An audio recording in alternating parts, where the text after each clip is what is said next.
긴장되면 막 체한다던가 체증도 많고, 그래서 저는 제가 많이 예민해서 그런가 성격이 그렇게 생각을 했었는데 이런 병원이 있다 그래갖고 와봤습니다.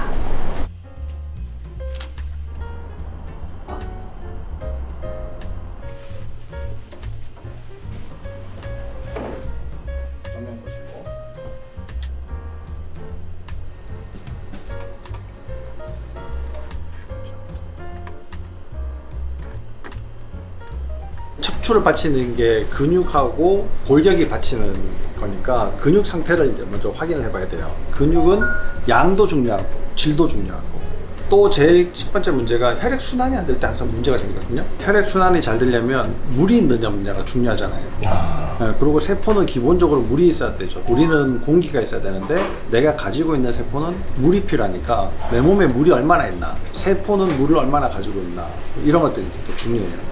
그리고 치료 자체가 자율신경 상태를 확인하고 교정하는 거기 때문에 자율신경 검사를 이제 하게 돼요. 이 기본 검사고요. 엑스레이 사진 찍고 근육 상태를 보고 물 상태도 보고 혈액 검사랑 장 상태 검사, 요게 이제 기본적으로 하는 검사예요. 잠 못 잔 지도 한 5년 넘었습니다. 스트레스 받으면 딱 체증이 먼저 느껴지는데, 근데 그건 누구나 그렇잖아요. 아니죠. 절대로 그렇지 않아요. 그래요? 이런 문제가 스트레스 때문이다라고 생각을 쉽게 할 수 있잖아요. 네. 내가 스트레스 저항력이 굉장히 약해져 있다 이렇게 생각됩니다. 몸에 뭔가 문제가 생긴 거예요. 우리 몸에서 문제가 생기는 거는 다 세포가 망가지기 때문에 그렇거든요. 나는 공기 중에 살지만 세포는 기본적으로 물에 살아야 돼요. 근데 지금 엄청 펴져 있고 짝대기가 이렇게 막 돼 있잖아요.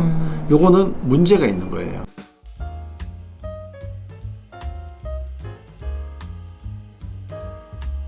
너무 좋아요. 마음 편합니까? 마음 편한 유효과라? 네, 마음 아주 편해요. 그리고 정말 친절하시고 간호사분들도 정말 친절하시고 짚을 건 딱 짚어주시면서 이야기를 엄청 잘 들어주세요.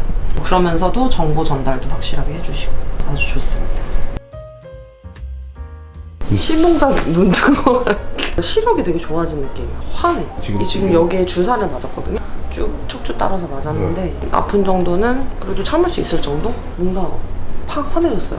되게 더 각성된 느낌? 이제 자율신경 치료를 하고 충분하게 혈액이 유지될 수 있도록 이제 하려고 수액을 먼저 맞는 거예요. 제일 영향을 많이 주는 데가 자율신경에서도 장이 부교감 신경과 굉장히 관련이 많이 있거든요. 어떤 상태인지를 보고 또 다시 결정을 하게 되는 거죠. 우리 병원에서 주로 이제 치료를 하는 NTR 프롤로 주사라고, NTR이 신경이 긴장되어 있는 것을 좀 완화시켜 주는 거거든요. 프롤로라는 주사 형식으로 하게 되는데요. 프롤로가 인대 강화 주사예요. 이제 인대 강화가 되는데 또 시간이 걸리거든요. 비교적 장기적으로 꾸준하게 반복적인 치료를 하게 될 겁니다. 특히 이제 척추를 중심으로 해요. 안정감을 가져야지 또 다시 척추 관절도 안정감을 가질 수 있거든요. 손목, 뭐 무릎, 발목 이런 데는 전부 이제 프롤로 주사를 통해서 관절의 안전도를 이제 만들어내는 거죠.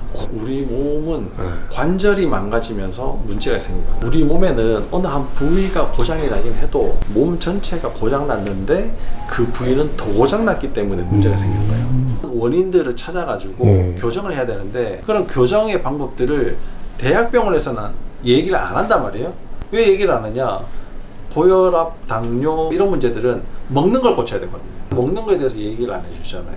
먹는 거는 장에 영향을 주거든요. 근데 장에 대해서 이야기를 안 하잖아요. 어디가 아프면 아픈 부위만 확인하는데 아픈 부위에도 문제가 있겠지만 다른 것들이 영향을 주거든요. 근데 그런 다른 부분에 대해 가지고는 검사를 안 한단 말이에요. 결국은 약을 끊을 수 없고, 약을 끊을 수 없으니까 다른 문제들이 계속 생기게 되는 거죠.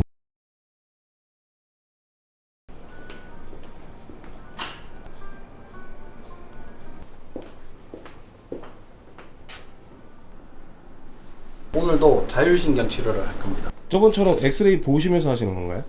네, 엑스레이는 금방금방 변하는 건 아니거든요. 그러니까 이제 한번 찍어놓고 문제 있는 부위를 계속 반복적으로 강화시키는 거예요.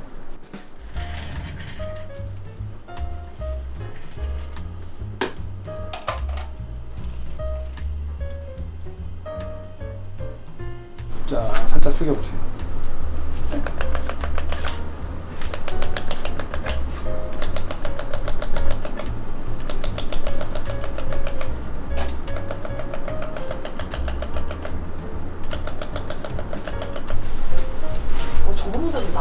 잠깐 괜찮아요. 네. 서보세요. 자, 앉아서. 네, 괜찮아요. 여기 원래 이렇게 돼 있어야 되거든요. 근데 지금 이제 거꾸로 되어 있잖아요. 뒤통수하고 등하고 떠 있잖아요. 만약에 베개를 안 베면 어떻게 될 것 같아요? 더 들어가겠네요. 그렇죠. 머리가 이렇게 될 거 아니에요. 네. 그러면 이게 더 꺾이겠죠. 네. 이런 사람들한테는 베개를 안 베는 게 아주 나쁜 자세예요. 뭐 좋다는 비싼 베개도 사보고 기능성 베개도 사보고 뭐. 근데 목이 이제 치료가 되고 좋아지면 어떤 베개를 베도 편하거든요. 어떻게 베개를 써야지 되느냐? 여기 위쪽이나 볼록한 데가 바닥에 닿아야 돼요. 요렇게 되겠죠. 자세가 네. 여기를 받쳐가지고 네. 베개를 그렇게 이제 쓰셔야지 돼요. 높은 베개를 베면 머리가 이렇게 되겠죠.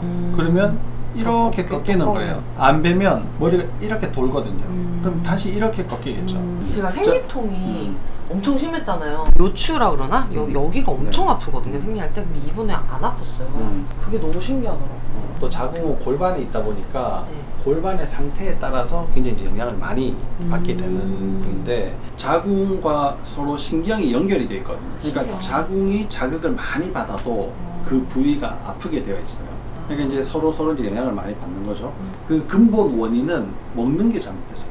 내 몸에서 만들어지는 호르몬이 제대로 처리가 안 되고 쓰레기 호르몬이 계속 돌아다니면서 문제를 일으키거든요. 그러니까 내가 먹는 걸 조절해야 됩니다. 일단 자궁 내막증, 성근증, 근종 뭐 이런 것들이 있을 때는 먹는 걸 그럼 어떻게 조절해야 되느냐? 네. 일반적으로는 설탕, 밀가루, 과일, 음료수, 과일을 아침으로 먹는 사람들이 있거든요.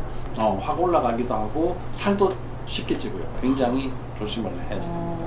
오늘 이제 이런 결과를 가지고 네. 몸을 치료를 하는데 이제 적용을 시키고 지금 하고 있는 대로 계속 꾸준하게 하면서 몇 가지 이제 추가를 해서 좀 더 몸 관리를 하도록 하겠습니다. 네, 알겠습니다. 저 노력하도록 하겠습니다. 네. 네, 감사합니다.